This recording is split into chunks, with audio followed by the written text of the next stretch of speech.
Some more yapping. We do be yapping in this channel here. Pierre Polyev, huh? Losing in his district.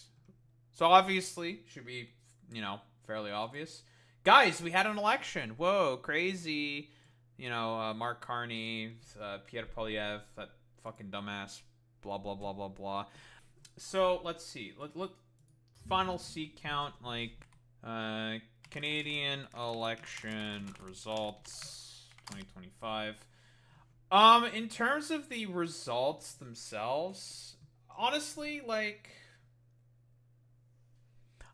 I want to say that this is probably about as good as it's gonna get, to be honest. So, I was thinking the most likely outcome was going to be the Liberals are going to probably win a majority. Probably. They came close. I do think they underperformed a little bit. A little bit, but that's mostly because of stuff that we're going to get into and sort of the consequences of our electoral system. Because we have a first past the post system. I've talked about this before.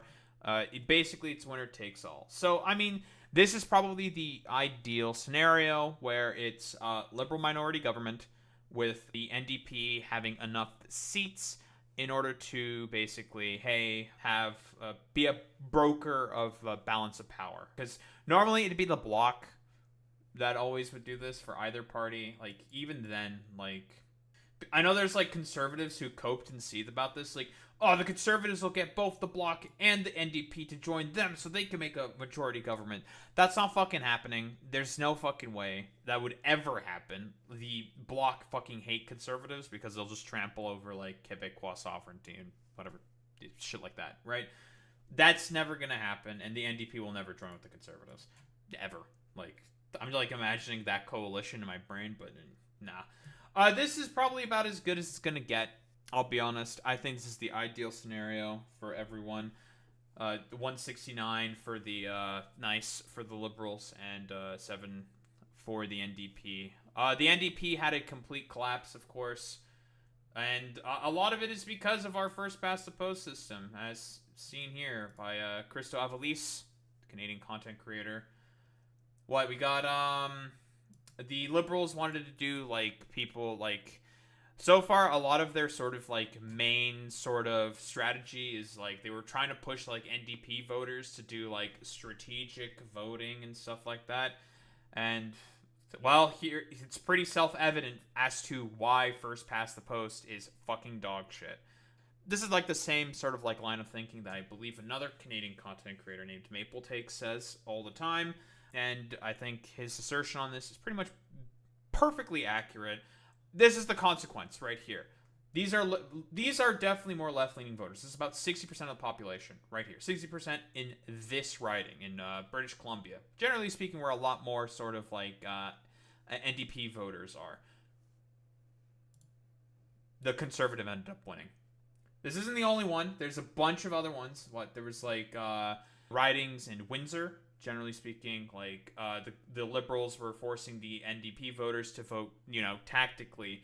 And I agree, broadly speaking, with the sort of vote tactically sort of moniker, but it depends on the district. If it's a more sort of purplish district where there's not as much sort of, I don't know, competition for the other parties or something to sort of hey, here are all these where the NDP, the Greens, and all the other parties have basically no way to be able to sort of compete. Then I would say yeah, I agree with the sort of idea of tactical voting.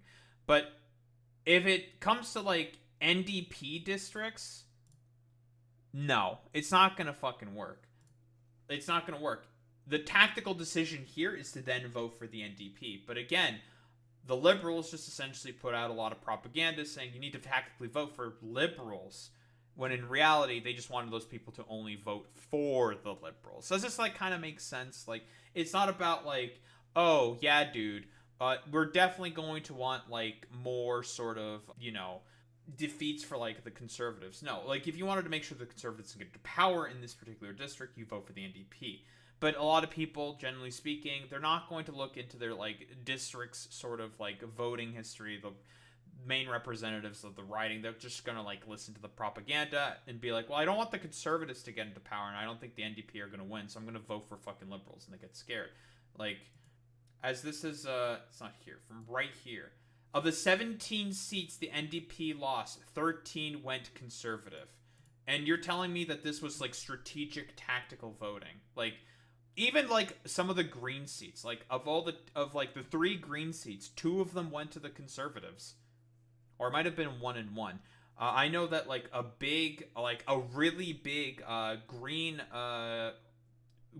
incumbent voter is actually in the, or not incumbent voter, incumbent representative in Kitchener Center, which is the that is the riding that I live right next to. Is Kitchener Center. Huge typical green, like always votes for the Greens. Always votes for the Greens. The conservative end up winning there. And I don't want this. Fuck you, the Star. I fucking hate this stupid bullshit. But yeah, you know, guys, very tactical. Crazy. And the conservative ended up winning. No green sweep. Mike Maurice ended up losing, who's the green representative. Whoa, crazy, because a bunch of people got scared into voting for the Liberals. Because, again, a lot of people don't generally look into the history of their ridings. If you wanted to make sure that the conservative doesn't get into power there, you vote for the Greens. That's what you would do. That's what actual strategic tactical voting is. But when the Liberals talk about, oh, you got to do strategic tactical voting, they actually mean, like, we just want to have, like, a justification to have, like, free votes and then not really do anything about it, generally speaking. Like, it depends on the riding. I do agree with this sort of talking point. You just need to know, like, okay, well, who is more likely to win and prevent the conservatives from winning? Who is the person that's in second place? Oh, it's the Liberals? Then, okay, you vote for the fucking Liberal then in that case.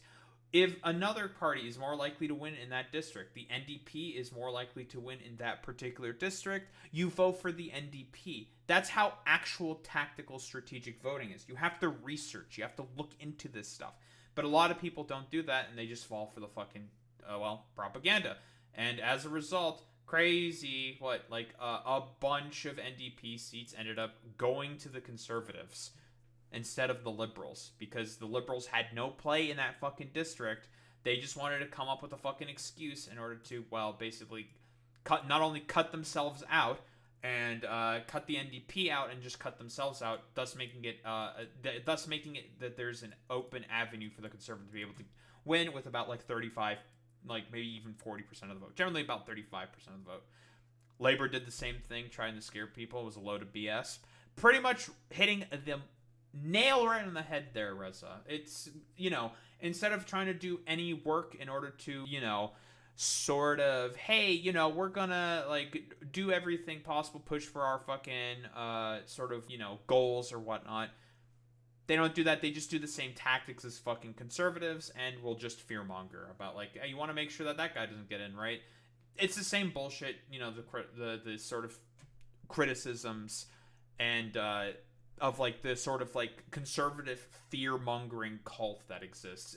Same thing applies to the fucking Liberals. We're gonna get into some probably of the more interesting districts. Obviously, we're gonna look. Jagmeet ended up losing his district, and he came in third. He came in the third, man. It was really bad. Rutt entered the race with 24, may leave with only 7 now. Ended up being about 7, yep. And he didn't even keep his fucking riding, dude. He came in third. It's a disaster. And, I mean, there's a lot of reasons why this is the case. Jagmeet, he just wasn't there for the moment. He's a good politician. He's a good person. Jagmeet is a good guy. That's not going to work in this era anymore. That kind of vibe of being the, super nice guy or whatever just doesn't work. Now, a lot of people can also say, he just capitulated too much to the Liberals and just gave them, way too much. And it's I can understand that criticism and whatnot. You kind of have to, work within, the sort of means that you have. And the only way that he was ever going to, that a government would ever form to make sure that the Conservatives don't get into power is, if he forms a government with the Liberals. But the problem with this sort of position is like, okay, well, it depends on who has more seats. So let's say, because we have a provision for this, if Jagmeet wanted to play hardball, which he could have very much so played hardball and give and sort of like make the Liberals do like way more of his demands to even like have them think about like forming a government with him. Very, very well could have done that. And I would have been like, great, fantastic, showing a little bit of spine and backbone. Cool, very good. If he wanted to, because the Liberals in 2021, they ended up winning more seats.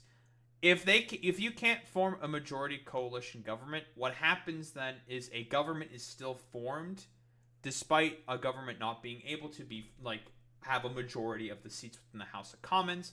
A government will still be formed anyways with the party that has gotten more seats. It'll form anyways. It just won't be a coalition, so it makes it such that there's more flexibility in terms of like what can be done, what can be voted for. It does mean that a lot less shit would get fucking passed in like the House of Commons. It like there would have to be like a lot more politicking done and a lot more like dealing and shit like that. Jagmeet, I don't know why he decided not to go with that. Maybe he didn't want to have like headlines going against him saying like leftist Jagmeet saying he just wants to like cause a bunch of division or something. When that's like, I disagree with that fucking sort of attitude. That's always like a fucking stupid smear that is always done by the media, right? It's like idiotic fucking bullshit that like, and that's what people like, I would say like kind of want out of their leaders. They want people who are divisive. They want people to sort of like get in their face and stuff like that and be like, no, I want to advocate for the like correct positions that like are good for my constituents, that are good broadly speaking for the country. People want gusto. They want bravery. They want strength. They want bravado. Not like mealy-mouthed fucking like pussy-ass tier bullshit. Let's be fucking frank here. Like, no one wants this fucking coward bullshit. And unfortunately, like, I saw this take on Twitter, and I think this pretty much encapsulated the position, like, Jagmeet perfectly. He is a 2010 politician, like, forced to do most of his leadership in 2020. And I think that pretty much encapsulates it. Like, the sort of, like, niceties and playing along to try to get along would have been more effective there. But, like, in a fucking complete, like, a day and age of just complete, utter, like, polarization, everything being as sort of isolated as it is nowadays, that's just not gonna fucking work anymore. But, I mean, we haven't gone to the funniest part is, I mean, it's already been flashed on screen before. But it's official. He lost his seat. Pierre Poilievre lost his seat. That's hilarious.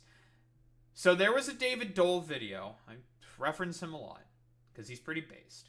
Talking about how this Carleton district, I think, was split like right along here and was two separate districts.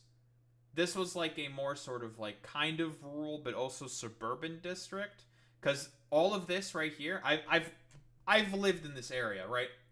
I was in where I lived before in Ottawa. I was in Mark Carney's district, the district they ended up putting Carney in. I used to live in Nepean, so I know this area pretty well. This is the Carleton district. It's very, very suburban. Lots of suburbs, and it's like semi-rural / suburban. It's a little weird. These are like the sort of more southern outskirts of Ottawa, generally speaking. But, still plenty of suburbs. They decided to combine with the more western parts of, Canada, because this is Canada. And if I were to like summarize Canada in one word, or really two words, it's basically suburban hell. Like, it's very, very suburban in Canada. And this is sort of like, this area tends to be pretty Libby.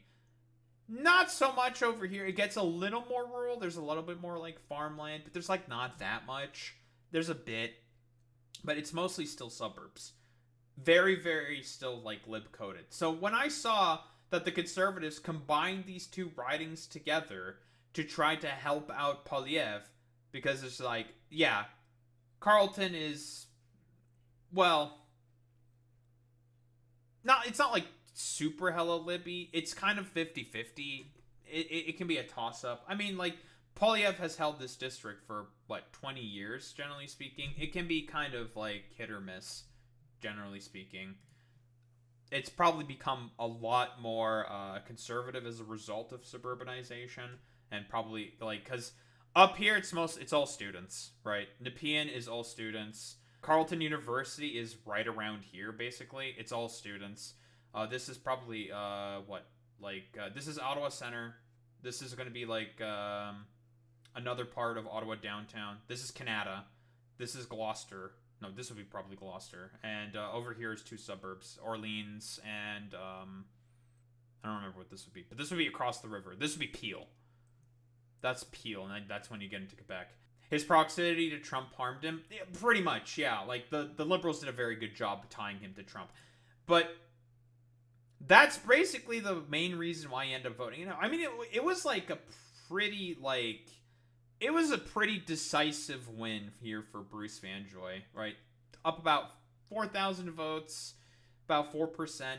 Like there was like 90 different candidates because in this district in particular, because there was a sort of like anti first past the post sort of group, advocacy group that put in a ton of different candidates in this fucking district because they wanted to show like the problems with first past the post. We can argue about how successful that like that sort of a campaign is.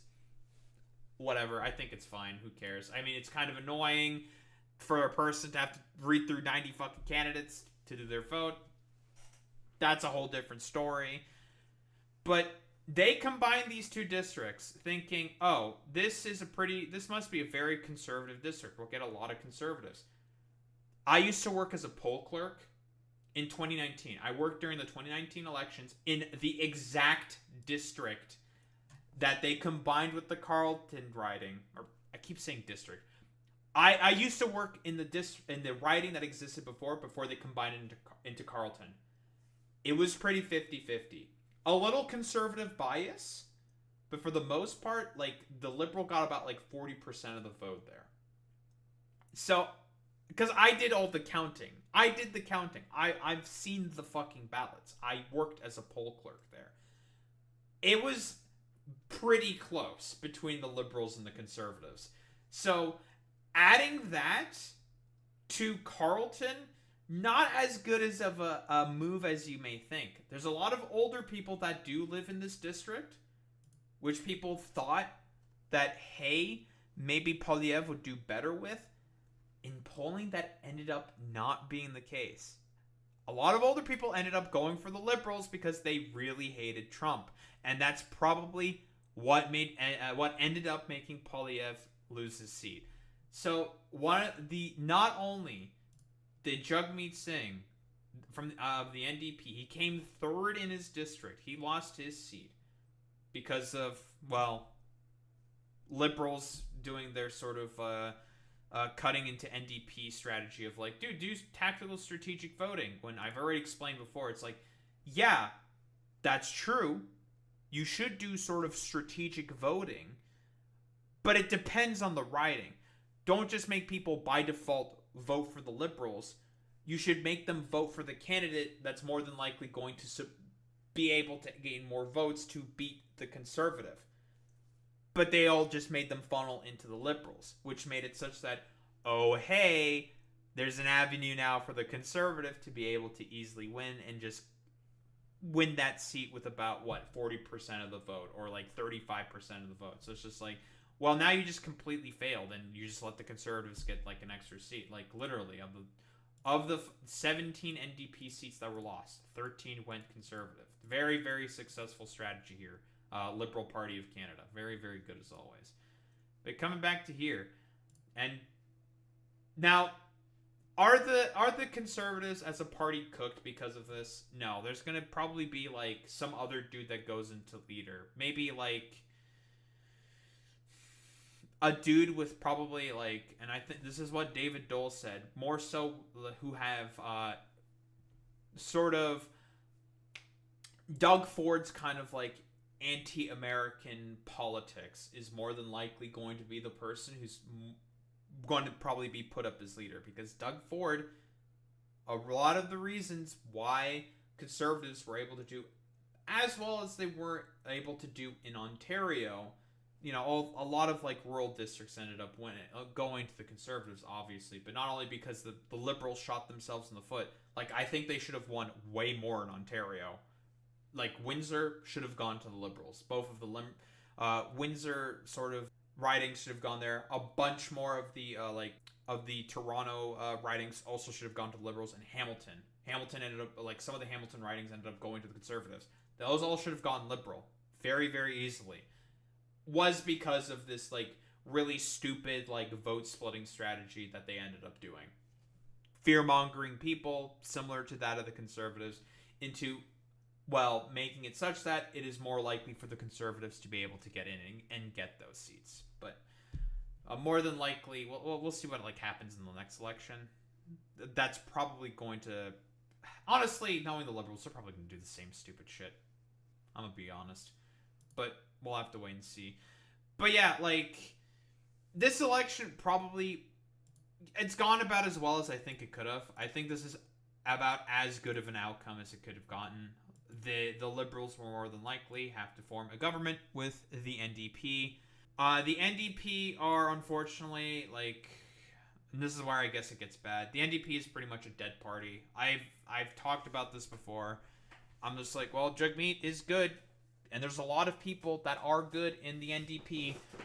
It's just they're not very aggressive and are going to be seen as like capitulating too much as the liberals, and they're going to like lose out a lot because of that. This probably went about as well for the conservatives as it could have gone. Let's be quite honest here. They were always going to be the opposition party. Like, liberals were going to win. And I do think that the liberals probably did underperform. They should have won a majority, I think, but they didn't because of their bad electoral strategy. But this is like, if I were to give this like the sort of like lefty perspective as to like ideal sort of situations, this is probably about as good as it's going to get, because the liberals are going to have to be forced to probably adopt a lot more sort of left-leaning policy if they want to be able to form a government with the NDP. So probably like expansions to healthcare. It's more than likely is what's going to happen here. And then there's like the housing policy as well, and probably like a lot more crackdowns on price gouging brochures and whatnot is also what I think could it's something that could also happen. But yeah, in terms of the outcomes, not great for the liberals, about as good as it could have gone for the conservatives. I think they probably should have like lost way more, like probably been like 130, 120 seats. They should not have gotten this many seats, I'll be honest. The Bloc, nothing really changed for them. They lost some seats, mostly to the liberals, but the Bloc is the Bloc. Complete collapse of the NDP. Jagmeet, I believe, has already resigned as leader, and the Greens are the Greens. They got fucked over as well by the liberals, so just a very interesting election. In terms of like the outcome, I think this is pretty much, I think, about as good as it's gonna get, because with like, if it was a liberal majority, they could get away with a lot more like austerity, like neoliberal politics, but the NDP are gonna be there to try to like push them more to the left.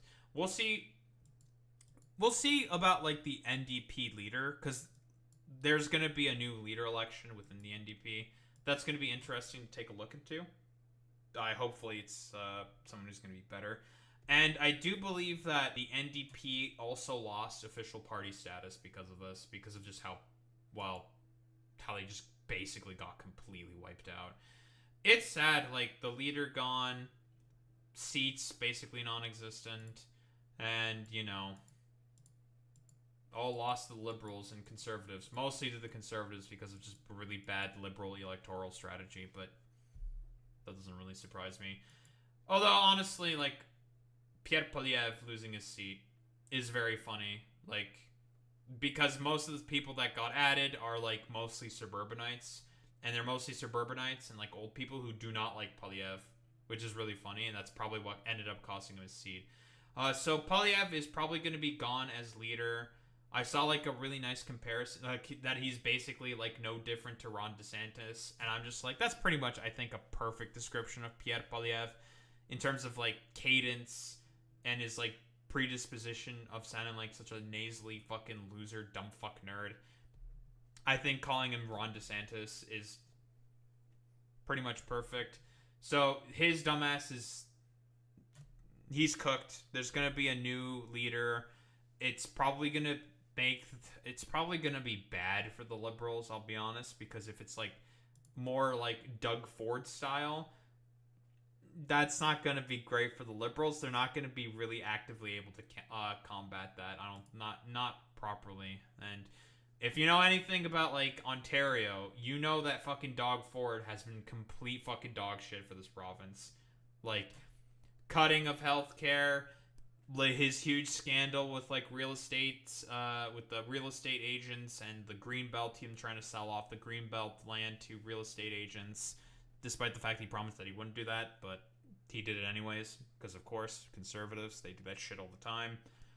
And the proposal to like use the cuts that he made to nursing funds, because the nurses union gets paid through the state. The state gives money to the two nurses in order for them to like do their work, and they get subsidies through that. There's been cuts to that, and the cuts have been used to like fund a spa in fucking Toronto. It's hilarious. Also, like Doug Ford has like an autistic fixation with Toronto, because Toronto fucking hates both of the Fords. Like we all know Rob Ford, the crack addict who died. I guess the only good thing that he did was like the fact that he smoked crack. Like, memes aside, that's like pretty much the only good thing about Doug Ford is the crack smoke. Goofy memes aside, people did not like him. People do not like the Fords in Toronto.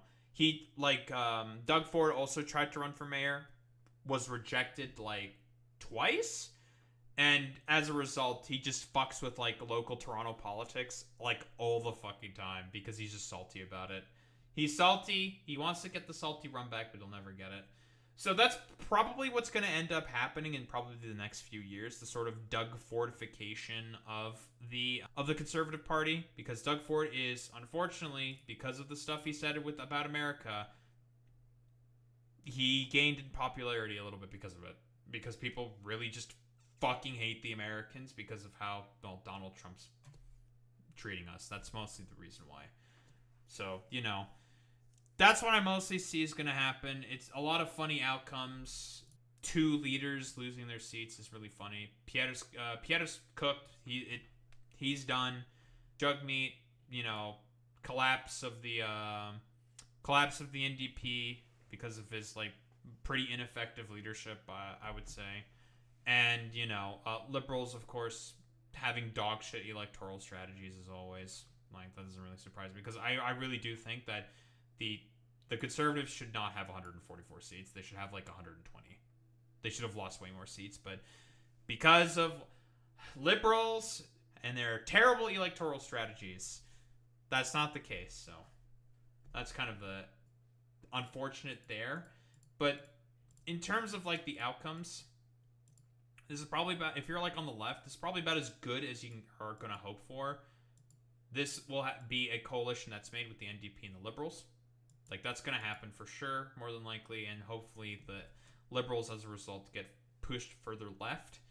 And I'm hoping that in the NDP sort of, like, leadership race, that someone that's way more aggressive and is way more sort of assertive within messaging ends up being the one who wins that leadership race and can, as a result, push further left policy out, to get approved, further, going more and more to the left as a result. So hopefully that ends up what's happening. At least the NDP won enough seats to still be a sort of power broker. So I guess that's more or less about as good as you're going to get for this sort of like Canadian election fallout. Yeah. We'll just have to wait and see what happens in the next, 2 or 3 years. Just got to wait for things to develop pretty much.